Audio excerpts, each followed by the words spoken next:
પવિત્ર શ્રાવણ માસમાં કાવડ યાત્રાનું મહાત્મય ખૂબ જ હોય છે, ત્યારે બનાસકાંઠા જિલ્લાના ડીસા તાલુકામાં પણ સોની સમાજની બહેનો દ્વારા સોની બજારથી કાવડ યાત્રા લઈ કચ્છી કોલોની પાતાળેશ્વર મહાદેવ ખાતે કાવડમાં લાવેલા ગંગાજળથી મહાદેવજીનો અભિષેક કરવામાં આવ્યો હતો।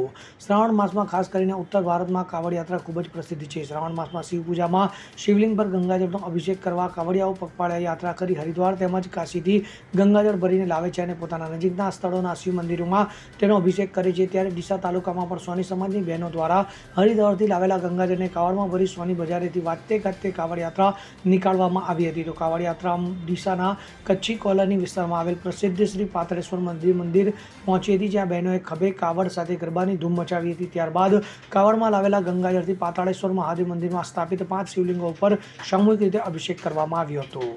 Bureau report CN24 news. હવે જુઓ દેશ દુનિયાની તમામ ખબરો તમારી આંગળીના ટેરવે। ઉઠાવો મોબાઈલ અને ગૂગલ પ્લે સ્ટોર પરથી ડાઉનલોડ કરો અમારી CN24 ન્યૂઝ મોબાઈલ એપ।